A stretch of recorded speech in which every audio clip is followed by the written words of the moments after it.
మరి ఈ political party ఏదైతే తెలంగాణ ప్రజల కోసం వచ్చిందో అది టెక్నికల్గా అధికారం తెచ్చుకోవడానికి ఎన్నికల్లో పాల్గొనడానికి డెఫినెట్గా బాగుంటుంది.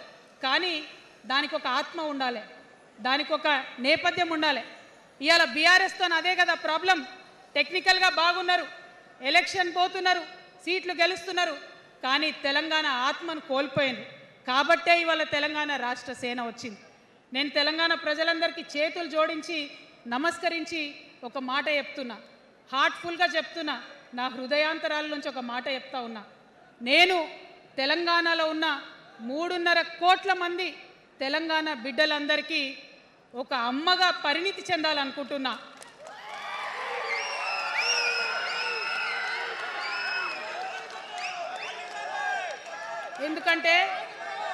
ఎందుకంటే ఒక అమ్మతనంతో పరిపాలన జరిగినప్పుడే బిడ్డలకి ఏదైనా కష్టం వస్తే అమ్మ హృదయం బద్దలవుతుంది. అటువంటి దుఃఖంతో పరిపాలన జరిగినప్పుడే, అటువంటి సంవేదనతో పరిపాలన జరిగినప్పుడే, అటువంటి ఆర్తితో పరిపాలన జరిగినప్పుడే రాష్ట్రం ముందుకు పోతుంది, రాష్ట్రంలో ఉన్న ప్రజల కష్టాలు తీరుతాయి. ఇవాళ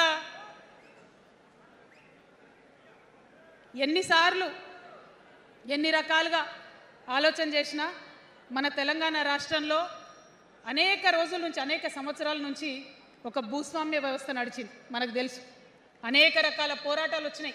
సమానత్వం కోసం ప్రయత్నం చేసినాం, పోరాడుతూనే ఉన్నాం.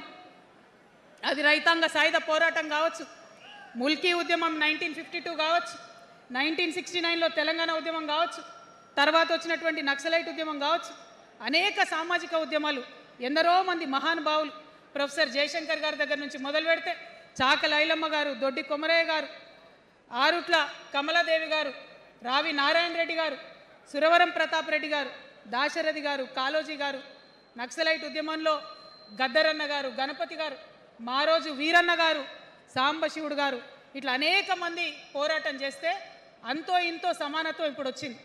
మలిదశ తెలంగాణ ఉద్యమంలో కేసీఆర్ గారు, అట్లానే ప్రాణాలు ఇచ్చినటువంటి ఇషాన్ రెడ్డి గారు, యాదయ్య కావచ్చు, సువర్ణ కావచ్చు, అనేక మంది కొట్లాడితేనే ఇవాళ తెలంగాణ రాష్ట్రం వచ్చింది.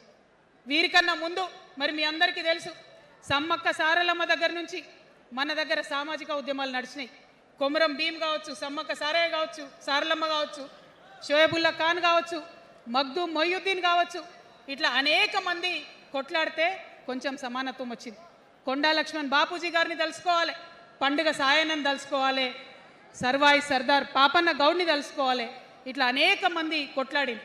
పంతు నాయక్ గారు ఉన్నారు, మరి ఇట్లా ఆదివాసీ వీరులు అనేక మంది ఉన్నారు. బియ్యాల జనార్దన్ రావు ఉన్నారు, ఆదివాసీల కోసం కొట్లాడినటువంటి బిడ్డ. వీరందరినీ కూడా వారి స్ఫూర్తిని తీసుకుంటాం. రాజ్యాంగబద్ధంగా రాజకీయ శక్తితోని పోరాటాలు మిళితం చేసి, ప్రజా పోరాటాలు మిళితం చేసి మనం కలలుగానేటటువంటి సామాజిక న్యాయ తెలంగాణను సాధిస్తామని మళ్ళొకసారి సగర్వంగా ప్రకటన చేస్తూ ఉన్నాం.